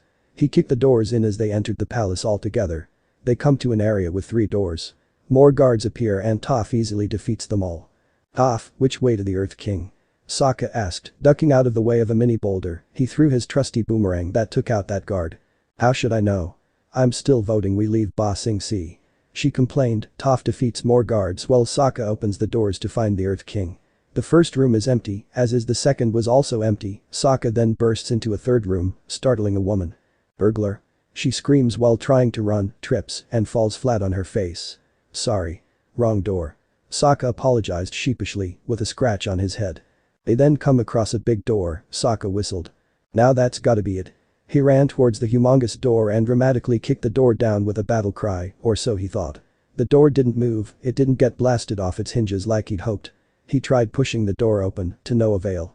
Aang assisted him, throwing the door off its hinges with a wave off his staff. "A little warning next time," Sokka yelled to his airbending friend. Earth King's palace. They arrive in the Earth King's chamber with Kuei sitting on his throne. Long Feng and his Dai Li agent stand in their way. The team takes fighting stances against them. "We need to talk to you," Aang said to Kuei, the Earth King. Long Feng turns to face the Earth King. "They're here to overthrow you," he said skeptically. "No, we're on your side. We're here to help," Sokka told the Earth King in a desperate tone. "You have to trust us." Earth King stood up and told Team Avatar with a rising aggravated tone. "You invade my palace, lay waste to all my guards, break down my fancy door, and you expect me to trust you?" He listed off all their wrongdoings. "He has a good point," Toph said. "If you are on my side, then drop your weapons and stand down," Kuei ordered them sternly. They look at each other for a moment. Aang drops his staff, Katara puts her water whip back in her water skin, Sokka drops his machete, and Toph drops the boulder she is levitating. Aang smiles brightly. "See? We're friends, your earthiness," he said with what respect he had. Gives a slight nervous chuckle. The king says nothing and just continues to frown grimly. Long Feng signals the Dai Li to cuff their arms with rock gloves. "Detain the assailants." The Dai Li rushed behind Team Avatar.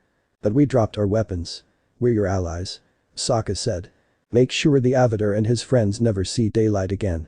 The king looks at his advisor in shock. "Oh, so you're the Avatar Naruto has been telling me about," Kuei said in a jovial tone, while pointing at Sokka. No. Him."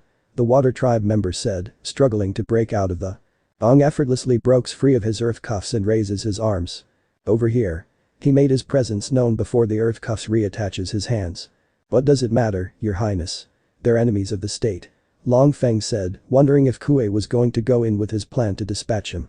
"But it seems I know who is and who isn't enemies of the state," the Earth King said seriously, turning a critical eye on Long Feng.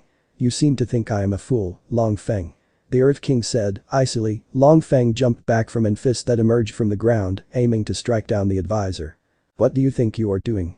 Long Feng asked his highness. A head of ashy blonde hair came out of the fist-sized hole, stretching it to fit his body. "I thought I told you to do that when I gave the signal." Kuei sighed, his bodyguard can be so elusive sometimes. "I'm sorry, your highness. Would you like me to hide back so you can finish your speech?" The head of blonde asked, somewhat sheepishly. No, it takes away the hype when I have to have you go and return later on. Just come out. The Earth King said, smacking his hand on his forehead. Naruto. Team Avatar shouted in unison, all of them breaking out of their restraints to throw their hands up in celebration, before quickly the restraints retied their hands. Your Highness, should I dispose of Long Feng? Naruto asked. Long Feng got on guard, his Dai Li agent standing at attention. Yes, do so, quietly. The Earth King ordered sternly. Dai Li agents, I command you to stand down, as a close descendant of Avatar Kaioshin, you will stand down. Naruto ordered. Ha! You think they'd listen to you? Attack. Long Feng ordered, looking back to his Dai Li agents when he saw them standing there with hands behind their backs. Did you not hear me? I said attack. He repeated and the same outcome happened. Are you deaf? Attack that boy and the Earth King, now. He ordered, rather angrily because his orders were being tested by his own soldiers. I'll give you a little history lesson. The Dai Li was a group of assassins conducted to carry out the orders of the Earth King. And the person who trained them was none other than my great-great-great-great-grandmother who trained them, Avatar Kaioshin. Long Feng was shocked at this information, his studies didn't point to this fact being known. Perfect, it's working just as planned. Long Feng smirked, his calculative mind working around the possibilities if he could still move this position of vulnerability into a state of inevitability in his favor. Okay, you've caught me. Long Feng said, raising his hands in surrender, before bringing his hands down, doing so brought the roofs down on top of them. Naruto opened his gourds, setting the sand free, grabbing the huge debris, Toph blocked the smaller debris, and Aang used earthbending to separate the dust cloud that formed. They discovered something new at this moment, Long Feng was missing. Long Feng's long gone. Sokka shouted, pointing at the empty space Long Feng once inhabited. Naruto got into a battle-ready stance, standing protectively in front of Kuei. Toph was using her seismic sense to locate Long Feng, her eyes widening in shock as she pointed up to the massive hole in the ceiling. Up there. She yelled. Sokka looked up to see Long Feng standing above them through the ceiling hole, smirking triumphantly. Sokka threw his boomerang in Long Feng's position. Foolish boy. He sneered, pulling an earth knife out and threw it in pursuit of Sokka's boomerang. It was heading for Sokka, he then got knocked over by the water tribe's scum's peasant weapon. But the knife was still soaring through the air, Naruto being quick enough disappeared through the earth and re-emerged from the earth, catching the earth blade just in time. Dai Li. After him. The Earth King shouted, pointing at the groaning Long Feng, in the corner of his eye, he noticed Sokka's boomerang came back to his grasp. Each Dai Li agent was already on it, springing from the floor with some earth support straight into the ceiling. When they left Naruto with the help of Toph and Aang reconstructed the ceiling with earthbending, Naruto using lava bending to mold the cracks and make them more sturdy. Sokka, of the Water Tribe. My trusty Fang here has told me of you, he says that you have a plan for the eclipse that will be occurring in a few months. Kuei said kindly. Sokka stood proudly, with a wide goofy smile. Well, sir, there's a war going on right now. For the past 100 years in fact. The Dai Li's kept it secret from you. It's a conspiracy to control the city and to control you. Sokka said, pointing at the king. Oh yes, I am quite aware of the war and the conspiracy going around my city. Kuei said, taking a sip from some tea. Where did the tea come from? We'll never know. Even so, I cannot allow this information to go out to the public, there would be an uprising panic of the civilians, and they will wreak havoc and fright. The Earth King said, standing from his throne. The uproar is already happening, there's refugees that are swarming the city because of this war. The public knows something is going on. Sokka explained, the group of benders looking on with impressed looks, Sokka was really taking his role as the leader of the group seriously it seems. Still, the safety of the city is my top priority, and no war will change that. Earth King said, his voice stern, his cup of tea gone.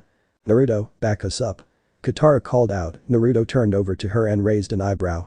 I'm sorry, Water Tribe girl, but I will not disobey the orders of my king. Naruto said in a monotone, standing next to Kuei. Katara frustratedly stomped her foot, a small thump being heard. How can you argue about this? We have a chance to rid this world of this war for good, and you don't want to take charge. Sokka pointed accusingly at the king of Ba Sing Se. The king thought for a long minute and took a seat on his throne. Aang stepped in front of Sokka. We don't have much time. There's a comet coming this summer. Its energy will give the firebenders unbelievable strength. They'll be unstoppable. Aang pleaded. Kuei looked unsure. But there is hope. Before the comet comes, we have a window of opportunity. A solar eclipse is coming. The sun will be completely blocked out by the moon, and the firebenders will be helpless. That's the day we need to invade the Fire Nation. The day of Black Sun. Sokka said seriously and confidently. I don't know. That would require moving troops out of Ba Sing Se. We'd be completely vulnerable. Kuei said nervously, rubbing his neck. You're already vulnerable. The Fire Nation won't stop until Ba Sing Se falls. You can either sit back and wait for that to happen or take the offensive and give yourself a fighting chance. Sokka explained, pointing at Kuei. He thought for a moment as everyone waited anxiously. Very well. You have my support. Kuei said, smiling. Team Avatar celebrates. Someone else arrives in the damage chambers. Your Majesty. The man greeted walking past Team Avatar and bowed to the king. I apologize for the interruption. The man in general attire said. Kuei. This is General Hao. He's the leader of the Council of Five, my highest-ranking generals. Kuei said proudly. Naruto bowed to the general who reciprocated the gesture. I searched Long Feng's office as fast as I could. I think we found something that will interest everybody.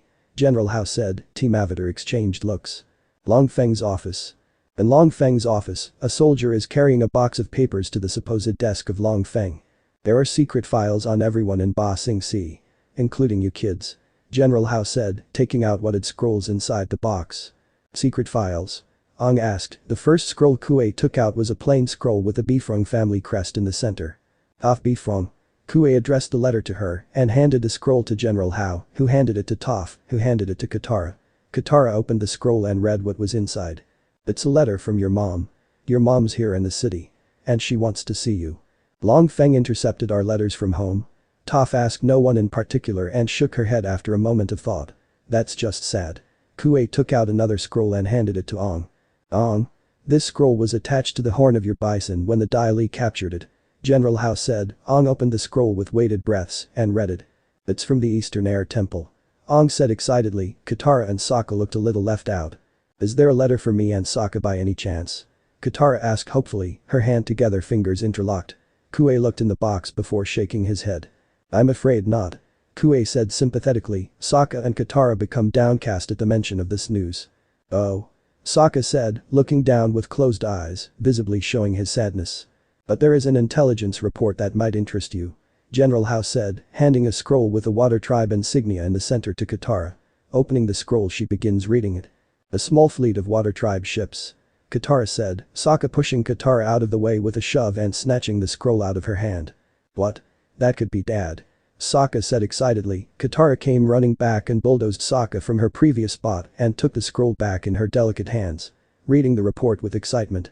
Protecting the mouth of Chameleon Bay. Led by Hakoda. Sokka and Katara's faces showed with excitement. It is Dad.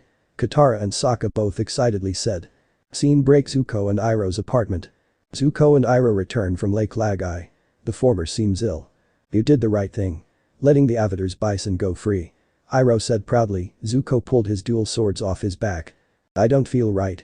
Zuko said drowsily. He gets a dizzy point of view and passes out, dropping his swords and breaking the flower pot Iroh first bought in Ba Sing Se. Zuko. Iroh called out in a panic, rushing to his nephew's side. Iroh picks Zuko up, removing the black clothes from the teenager's body, leaving him in only boxers. He placed him in a futon with the covers up.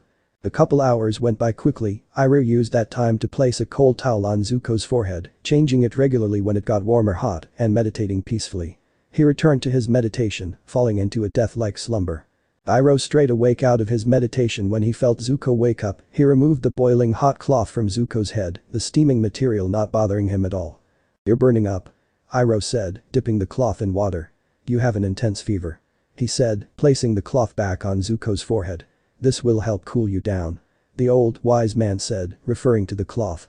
Zuko groaned uncomfortably. So thirsty. He said, his voice hoarse and stale. He tries to sit up, but Iroh makes him lie back down. Grabs a bucket with a spoon in it, takes out the spoon. Here's some clean water to drink. Iroh offered kindly. Zuko sat up slightly, with some help from Iroh. Stay under the blankets and sweat this out. Iroh said sagely. Zuko grabs the spoon from Iroh and drinks the water. He tosses the spoon aside and grabs the bucket. He drinks from it while spilling some out. He tosses the bucket aside and lies back down. Iroh pulls the covers more over him. Iroh again places the moist cloth over his feverish nephew's forehead. Dream nightmare. Zuko is having a dream that he is the Fire Lord, with no scar on his eye, most likely a dream of his to have his scar to be finally vanquished from his face. One red and one blue dragon appear and start circling around the pillars on each side of him. The blue dragons start circling around Zuko. It's getting late. Are you planning to retire soon, my lord? The blue dragon asked. I'm not tired. Zuko replied. The blue dragon moved closer into Zuko's ear. Relax, Fire Lord Zuko. Just let go. Give in to it. Shut your eyes for a while. The blue dragon said. Zuko slowly starts to shut his eyes, but widely opens them upon hearing the other dragon. No, Fire Lord Zuko. Do not listen to the blue dragon. You should get out of here right now. Go. Before it's too late. The red dragon shouted, oddly sounding exactly like Iroh. Both dragons are poised to either side of Zuko. Sleep now, Fire Lord Zuko. The blue dragon said, sounding more sinister than friendly and advice-giving as the other dragon. The dragons disappear, and the room they're in, as well as the guards watching Zuko, crumble to nothing. The blue dragon reappears in front of him. Two golden eyes appear, followed by the face of the blue dragon, which closes rapidly. Sleep, the blue dragon said, their voice slowly growling. Just like mother. The dragon charges at Zuko and opens its mouth. Inside the dragon's mouth, Zuko sees his mother, Ursa. Within that darkness, Ursa drops her hood, showing her beautiful features. Zuko? Help me. She pleads. A distraught Zuko is seen in her eyes. Zuko disappears through the floor. The sleeping Zuko starts sweating. Dream nightmare and time skip. Some time passes, Iroh is seen pouring tea. Some time before, Zuko woke from his nightmare and Iroh decides to brew some tea. You should know that this is not a natural sickness, but that shouldn't stop you from enjoying tea. Iroh said, feeding Zuko the tea. What's happening? The scarred prince asked, Iroh shaking his head slightly. Your critical decision. What you did beneath that lake. It was in such conflict with your image of yourself that you are now at war within your own mind and body. Iroh told the problem of his nephew's sickness to his nephew. He fed Zuko more tea. What's that mean? He asked, coughing continuously and lay back down. You are going through a metamorphosis, my nephew. It will not be a pleasant experience, but when you come out of it. He takes a cloth and wipes Zuko's head. You will be the beautiful prince you were always meant to be. He said, and Zuko went back to sleep. Back with Team Avatar. I can't believe it. There's a man living at the Eastern Air Temple. He says he's a guru. Aang said, overjoyed. Sokka didn't look impressed. What's a guru? Some kind of poisonous blowfish? Sokka asked, sillily. No, a spiritual expert. He wants to help me take the next step in the Avatar journey. He says he can teach me to control the Avatar state. He told the group, bouncing on his toes. And I can't believe we know where our dad is now. Katara said, after so long she could finally get to see her father. I know what you mean. My mom's in the city. And from her letter it sounds like she finally understands me. Toph said, her posture more straight, showing that she was a little excited to see her mom. This is all such big news. Where do we even start? Sokka asked. Katara took the initiative. I hate to say it, but we have to split up. She said. Aang looked upon the group, shocked. Split up? We just found Appa and got the family back together. Now you want us to separate?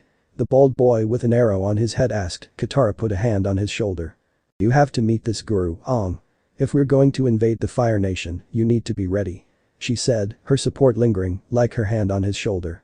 Well, if I'm going to the Eastern Air Temple, Appa and I can drop you off at Chameleon Bay to see your dad. Aang offered. Sokka stood from their seated circle. Someone has to stay here with the Earth King and help him plan for the invasion. I guess that's me.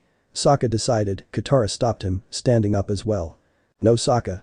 I know how badly you want to help dad. You go to Chameleon Bay. I'll stay here with the king. Sokka looked at his little sister, overjoyed with tears welling in his eyes. He swiftly moves to her, dancing happily. You are the nicest sister ever. He said happily, throwing his arms around Katara and kissing her on the cheek. Easy there, big brother, she gives a slight chuckle. Though you're right. I am. She said, with a slight grin. Team Avatar prepared to move out. Naruto and Kue were talking in the corner of the room. Outside the palace. Team Avatar were preparing to leave, Aang tying a new rope onto Appa's horns. The king walks down to them. Katara is petting Appa. Aang turns to face her. Katara. I need to tell you something. Aang said, starts blushing. I've been wanting to say it for a long time. He said nervously. What is it, Aang? Katara asked. Aang rubs the back of his head. Katara, he was then cut off by Sokka. Sokka threw Aang in a headlock. Alright. Who's ready to get going on our little men-only man trip? Sokka asked, nudging Aang. Katara looks at him, annoyed. Aang and Sokka, I wish you a good journey. Ba Sing Se owes you its thanks. We look forward to your safe return. Kue said, bowing slightly. Aang, Katara, and Sokka bow. Sokka starts climbing atop Appa. A soldier walks up to the king. Your Majesty. There are 3 female warriors to see you. They're from the island of Kaiashi. An Earth Kingdom bodyguard relayed the info to his king. That's Suki. Katara and Sokka exclaimed. You know these warriors? Kue asked. Sokka stood back up with a goofy smile. Oh yeah. The Kyoshi warriors are a skilled group of fighters. Trustworthy too. They're good friends of ours. He boasted. Sokka was hoping to meet with Suki again to apologize for how he acted towards her at the Serpent's Pass. Then we shall welcome them as honored guests. Kue said kindly. Katara went to catch up with Aang before he mounted Appa. Wait. Aang. Katara called out, forcing him to turn around. She hugged him and kissed him on the cheek, which caused him to blush. I'm really gonna miss you guys. Toph said, a bit sad. Katara hugs Toph with Aang. Sokka looks away, crossing his arms. Me too. Katara said. Aang nuzzled his chin on the top of her head. Yeah. The bald boy said. Sokka opened his eyes, looking at the hugging group, only to be bombarded with hugs from everyone. Ah. Great. That's enough. Okay, we love each other. He said awkwardly, patting Aang and Katara on the head. Seriously. Appa flies off with Sokka and Aang on his back. Toph. Naruto called out, leaning against a pillar that held the roof of the palace. Toph came running over, stopping in front of her. He knelt down, eye level with her. If you open your mind, you will see that all the elements are one.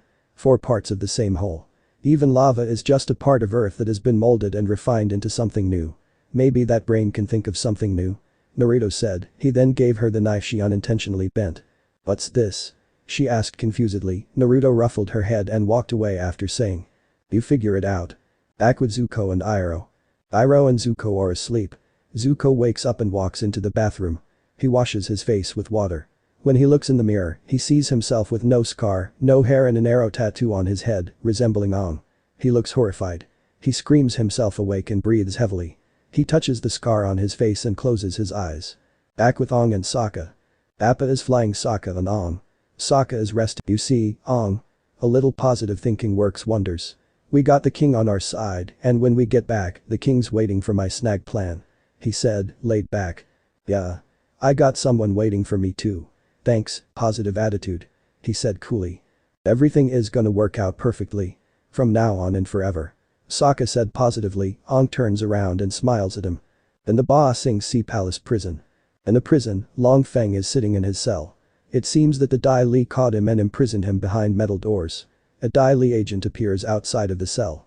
He slid a tray of food underneath the door. Dinner. The agent said. Long Feng grabbed some of the food. The Council of Five and the military are loyal to the Earth King, but the Dai Li remains loyal to you, Long Feng, sir. The Dai Li agent said, before taking his leave. Long Feng ate his food while smiling sinisterly. HMPT, the foolish boy thinks the Dai Li is run by Kyoshi. Well, it is run by me. They may have been loyal to her at one point, but now that era of war is over, Long Feng thought, evilly. But Toph. Toph is outside a random looking house. She exhales deeply and knocks on the door. It opens on its own. She entered the house, looking around the empty house. Hello? Mom? Anyone home? She asked question after question. She walks to the center of the room. She senses something, but is quickly captured in a metal box. Hey. Who do you think you're dealing with? She yelled, moving around the metal box. Xin Fu, the head of a fighting promotion Toph was in, and Master Yu, Toph's former earthbending master, appeared. One loud-mouthed little brat who strayed too far from home. He sneered, shocking Toph. Back at the palace. 3 Kyoshi warriors are walking up to the king and Bo. In our hour of need, it is with the highest honor that I welcome our esteemed allies, the Kyoshi warriors. He announces their arrival. The warriors look up. Naruto, who was off to the side, looked on shocked, seeing as the people in the Kyoshi uniform were Azula, Mai and Ty Lee. He thought about intervening but decided not to. We are the Earth King's humble servants. The middle warrior said. The middle warrior is shown to have gold eyes, showing that it is really Azula, Mai, and Ty Lee disguised as Kyoshi warriors, whom they have previously defeated. Naruto left the scene, leaving to track someone down. Next day with Aang and Sokka. Aang and Sokka fly on Appa to a water tribe camp, where Hakoda is currently. You haven't seen your dad in over 3 years. You must be so excited. Aang assumed. Sokka was knelt over, a dark rain cloud over his head. I know I should be, but I just feel sick to my stomach. He said, his hands covering his gut, puke threatening to come up from his stomach. Don't be nervous. He's going to be so happy to see you. He said confidently, putting his hand on Sokka's shoulder, who smiled. So what about you? Are you nervous to meet this guru? Sokka asked. Aang leaned back on Appa. Not at all. I'm ready to master the Avatar state. I'll do whatever it takes. He said, determinedly. Sokka slid off Appa. See you in a week. Yip yip. Aang and Appa fly away. Sokka arrives at the camp. He walks around awkwardly, holding onto one of his arms.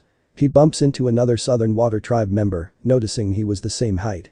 The guy grinned and shook Sokka's hand. "Sokka, good to see you," the man said. Another warrior pats his head, pushing him down before Sokka stood fully up, towering over him. He looks and sees the main tent. Inside, Hakoda, Sokka's father, is looking at a map with more warriors, including Beto, now with scars on his arm. Beto noticed Sokka's incredible muscle growth, the veins on his arms almost as provident as his and the other warriors of the camp. Beto nudges Hakoda and Hakoda becomes happy upon seeing Sokka. "Sokka," he said proudly. "Hi Dad." He greeted his father who he hadn't seen in 3 years. The two embrace as Sokka shed some tears. "But Shinfu, Master Yu and Toph." Shinfu and Master Yu were working to bring Toph back to the Bifrong estate. "I believe we need to go right," Master Yu said. Shinfu stopped the ostrichers. "What are you talking about? The Bifrong estate's this way." He was adamant that where he was pointing was the correct way. "I'm quite certain you're mistaken," Master Yu said. There was suddenly banging coming from the metal box Toph was in. "Hey. Can you two old ladies quit your bickering for a second? I got to go to the bathroom," she said, her nose scrunched up in annoyance. Okay, but make it quick." Master Yu pulled the key for the box door and went to go release her, but his arm was caught by Shinfu. "What's wrong with you?" Shinfu asked. Yu looked 1 second and laughed. "Ooh, very sneaky Toph. Nice try, but you can't trick me," Master Yu said clumsily.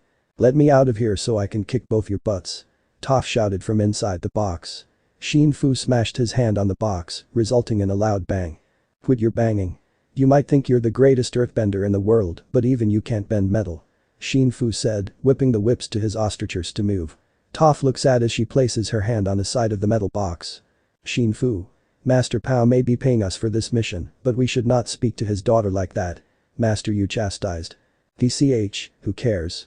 It's not like he's gonna wanna keep her, he might just kill her for himself," Shinfu said. This brought tears to Toph's eyes. She curled up into a ball and began weeping. Naruto was seen on a treetop, surveying a moving carriage with a metal box on the back of it. He noticed 2 men driving the carriage. He also noticed loud banging coming from the metal box. "So that's where they're keeping subject BF," the blonde male said stoically, not caring if someone heard. Flashback. Naruto was talking with Kue. "I want you to follow Toph Bifrong," Kue said. Naruto looked confused at this. Why did his king want him to watch over Toph? She was going to see her mother, right? "Why, my lord?" the blonde asked. "Toph is blind, so I know her parents know that," Kue said. Naruto nodded. "Yeah, and?" he asked. Kue rubbed his forehead. "Then they'll know she couldn't read the letter, so that means." Naruto's eyes widened slightly before they dilated back. "Someone else besides her parents sent the message," he summarized, finding it laughable and smart that something so simple could go unnoticed by someone with his keen eye. He was also impressed with his king. He pieced that small detail and figured out the motive of whoever sent the letter. "Exactly, and I want you to follow Toph and help her if she gets captured," Kue said. Naruto thought for a second before coming to the deciding answer. "Okay, I accept," Naruto said before becoming serious. "And I want you to not interact with the Avatar and his friends. Am I understood?" the Earth King asked, his head tilted, showing his teal eyes for Naruto to look into. "Understood, my lord. But I must ask a question, why do you not want me to interact with the Avatar and his friends?" Naruto asked. Throughout this conversation he threw his hood on. He was wearing a tattered poncho with a hood, the same hood from his days as an outlaw. "I see that you're becoming attached to Miss Bifrong and Mr. Sokka, and I can't have that. You are here to protect the city and its people. The Dai Li have arrested over 20 people under the time span the Avatar was here, and where were you?" the Earth King asked stoically. Naruto dropped to a knee. "I'm sorry, my king. It will never happen again," Naruto said stoically and loudly so everyone around them would hear. That wasn't much though. "It's okay, we all make mistakes, but some of them can be rewritten. And that's what you'll be doing," Kue said grinning. Flashback end. Master Yu was eating a protein bar. Shinfu was scowling like always. Once Toph's banging stopped, they released a sigh of relief. "Finally, some peace and quiet," Shinfu said happily. It was the afternoon at the moment. There was constant banging all day, and they'd only made it a quarter of the way back to the Bifrong estate. And just when the banging stopped it returned, 2 bangs coming from each side of the box. At the Eastern Air Temple. Aang continued his journey to the Eastern Air Temple. He spots Guru Pathik, who is meditating, and lands Appa next to him, or behind him. Hello. You're Guru Pathik, right?" Aang asked, approaching the meditating guru. "The person who attached the note to Appa's horn?" he asked the dark-skinned man. Pathik replied sagely. Indeed. I was a spiritual brother of your people and a personal friend of Monk Gyatso. Pathik said, opening his eyes. In your note, you said you could teach me how to gain control of the avatar state. How? Aang asked, for something so powerful and awesome like the avatar state, he didn't think you could master it. You must gain balance within yourself before you can bring balance to the world. And the first step to gaining balance begins with this. He handed Aang a yellow beverage in a wooden cup. Bring cup. He said excitedly, waiting for the reaction he'll get. Aang didn't think it will taste bad so he takes it and looks at it. Drinking it whole before quickly spitting it out to his left in disgust. Ugh. It tastes like onion and banana juice. He blanched, the onion and banana juice staining his lips. That's because it is. The guru said after laughing. Pathik emptied another bowl and held it over his head, proving that it was empty. Yum yum. He grins, some of the juice hanging off his white beard. Aang blinks in disbelief. The terrain changed, Aang was shirtless, they were sitting in front of a creek that had swirling waters and moss blocking the pathways to the continuous creek. In order to master the avatar state, you must open all the chakras. Aang, tell me everything you know about chakras. Aang rubbed his eye in boredom. What are chakras? He asked, he didn't have a clue on what those were. Oh, I see. I guess we'll start with the basics. He said, as he explains he points to the water and the moss within. The water flows through this creek, much like the energy flows through your body. As you see, there are several pools where the water swirls around before flowing on. These pools are like our chakras. Guru Pathik explained, Aang was listening in and was starting to get it. So chakras are pools of spiraling energy in our bodies. Aang summarized, Pathik nodded happily. Exactly. If nothing else were around, this creek would flow pure and clear. However, life is messy and things tend to fall in the creek. And then what happens? He asked. The creek can't flow. Aang replied, Pathik snapped his fingers. Yes. But, if we open the ponds between the pools Guru Pathik removes moss blocking the exit for the water. The energy flows. Aang exclaimed. In another part of the temple, a cavern. There are 7 chakras that go up the body. Each pool of energy has a purpose and can be blocked by a specific kind of emotional muck. Be warned, opening the chakras is an intense experience and once you begin the process, you cannot stop until all 7 are open. Are you ready, Aang? He asked, the nomad momentarily looked down in contemplation. I'll do whatever it takes. Aang said determinedly, a fire burning deep within his eyes. First we will open the earth chakra, located at the base of the spine. It deals with survival and is blocked by fear. What are you most afraid of? Let your fears become clear to you. The guru said, closing his eyes. Aang sees images of things that cause him great fear, including the blue spirit attacking him, General Frong sinking Katara into the ground, himself merging with La at the North Pole, Fire Lord Ozai standing proud and strong, behind a hail of fire caused by Sazan's comet, and then he saw a furious Naruto who was surrounded in a volcano. Which made him scream in terror. Aang, your vision is not real. You are concerned for your survival, but you must surrender those fears. Let your fears flow down the creek. Pathik said. Aang cleared the image away and a prominent ting sounded in his head. You have opened your root chakra. Pathik said kindly, his respect for Aang was growing with each chakra he opened. Aang wiped sweat off his forehead. Later their next destination was behind a waterfall. Next is the Pathik began saying when Aang answered him almost instantly. Water chakra? Aang's quick question made Pathik grin. Brilliant. Maybe one day you will be a guru too. This chakra deals with pleasure and is blocked by guilt. Now, look at all the guilt that burdens you so. What do you blame yourself for? Pathik asked. Aang didn't have to look far because there were 2 moments in his entire life that made him guilty. The image of him leaving home popped in his mind, a crying Aang leaving a note for whoever was going to read it. I ran away. Another memory came up, he saw images of himself in the avatar state at General Frong's base, destroying everything in his path. I hurt all of those people. He let the guilt creep up his spine, resting around his head, metaphorically speaking. Accept the reality that these things happened, but do not let them cloud and poison your energy. If you are to be a positive influence on the world, you need to forgive yourself. Pathik said. Aang breathed in and out, the guilt swirling around him before dissipating. With Azula, Mai and Ty Lee.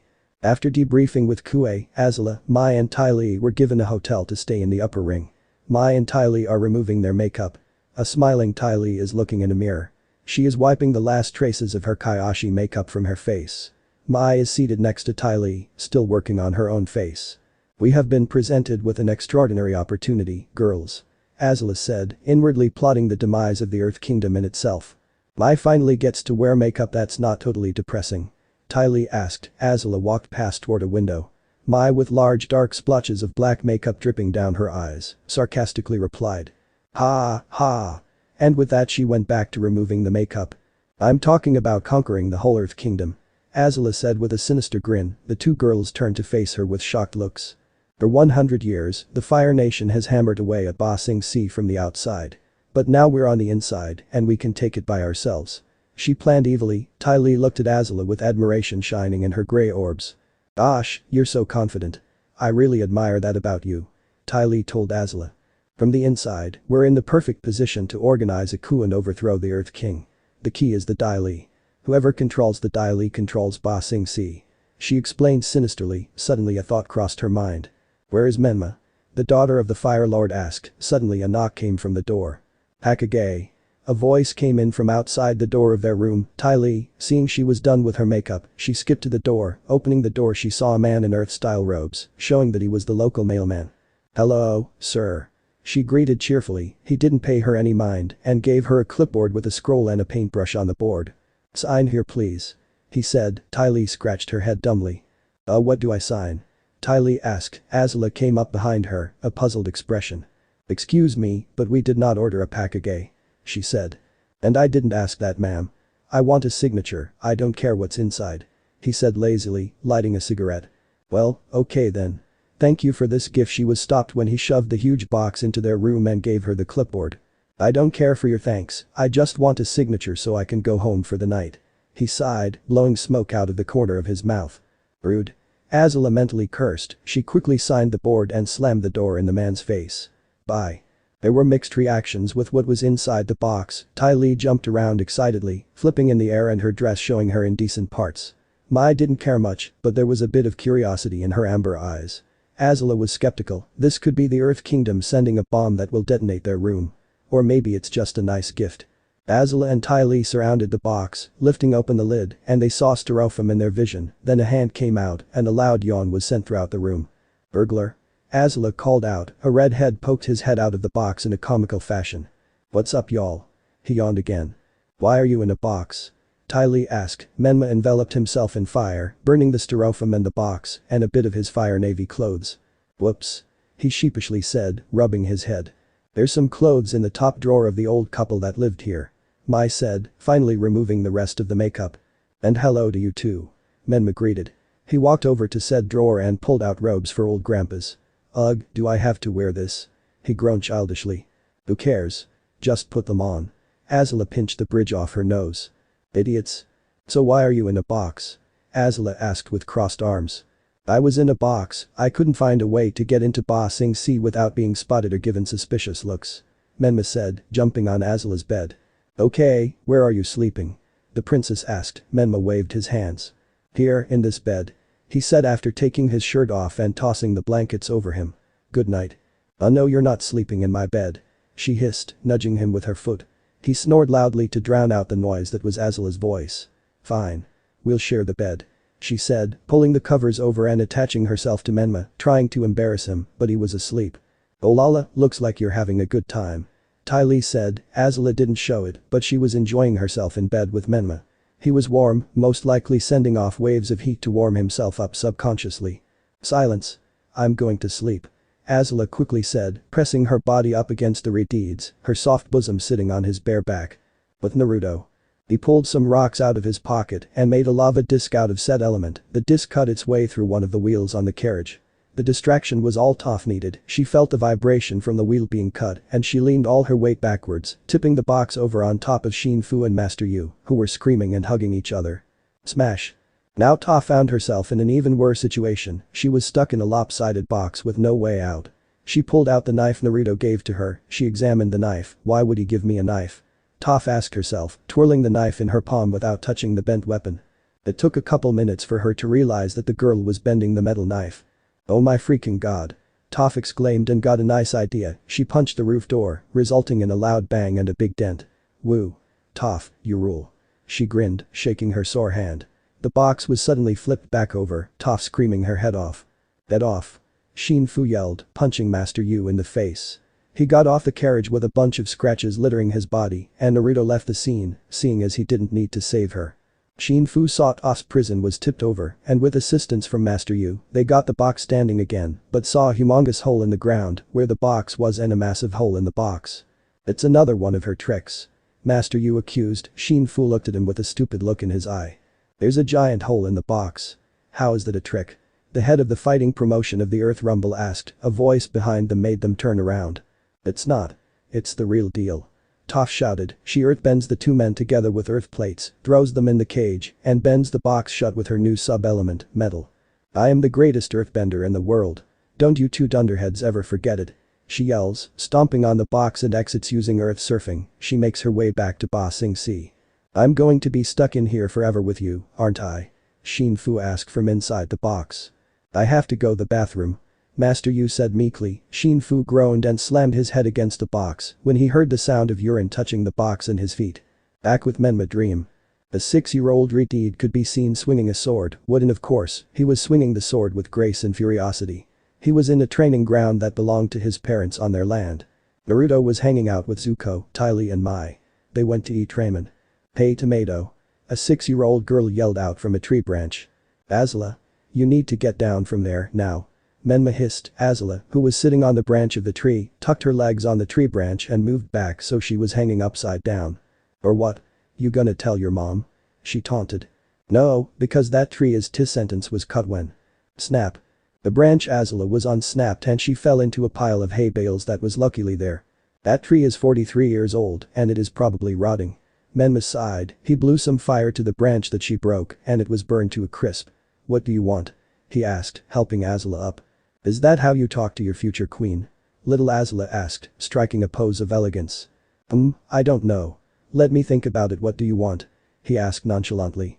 She angrily blushed at his belated disrespect. Rude. But I want to know if Naruto can firebend yet. Azula asked with her arms crossed. She had a crush on the blonde-haired protagonist and Menma was praying for his brother. No, he's not a firebender. Menma said, a bit of sadness lacing his voice. He wanted to have a firebending battle with his brother on Sazan's comet where their firebending will be boosted and it would make the battle that much more epic. Azula narrowed her eyes, placing a delicate on her hip. What makes you say that? She asked. He took my dad's bending instead. Menma said without a care in the world. What do you mean? He's Fire Nation, isn't he? The daughter of Ozai asked, her curiosity spiked when she heard this. He waved her over into a huddle crouched position. Come here. He whispered. She came over with a skip in her step, eager to find out what he was talking about. What is it? She asked, a little impatiently. You've got to keep it a secret. Menma said. Azula zipped her lips and threw the imaginary key away. My dad is the great-great-great-grandson of Avatar Kaioshin. Big brother inherited his earthbending. He grinned. Azula's eyes widened. It all started coming together. So, he's an earthbender? She asked. Yeah, but you can't tell anyone at all. Menma said, emphasis of anyone. I promise. She said, her fingers crossed behind her back. I'm Skip. Menma was walking down the local town square in the volcanic city. He was sporting Fire Nation armor, kid-sized and his wooden sword on his back. What to do? I guess I could go home and help Dad with dinner. Menma said happily and skipped to his house outside the city. It was on a grass mountain with tons of trees. When he got there he saw that his house was on fire, so were all the trees. He quickly ran into the house, using his memory of the house to navigate himself to his father's room. He saw Fire Nation soldiers there on the floor, with molten earth on their armors, presumably dead. Dad. He screamed out when he saw his bedroom door busted down. He ran into the room and he saw a head of blonde hair. Dad.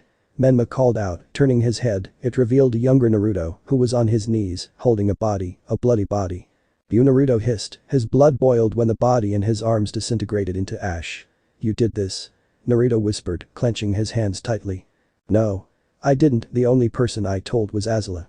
Menma whispered the last part. Naruto turned around, showing his tear-stricken face. He ran to Menma, tackling him out of the room and off the staircase. You told Azula. Azula about my bending. He shouted in Menma's face. Menma was panting, his back hurt from the floor. I told her to keep it a secret. He whizzed out. Naruto was shaking him by the collar.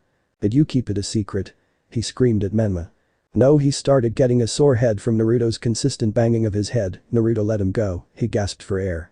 You did this, Naruto said. Menma rolled over, looking at Naruto retreating form. Big brother. The crying boy called out. I didn't mean to.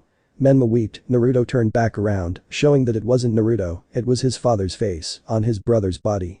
No. Why did you betray your family? Minato asked. His hair grew longer with two bangs that framed his face, his clothes changed to his original clothes with a funny pink apron. His father was a handsome man, standing 6'2" in height, he had tan skin with a sharp jawline, his eyes were green, and he had blonde hair. No, I didn't know this would happen. He knelt down into a begging position, his hand clasped together. How does it feel? Minato asked. Menma looked up. I don't know what you mean. He said. How does it feel to know that you killed your own father? He screamed in his crying face, the illusion of his father went up in smoke. No.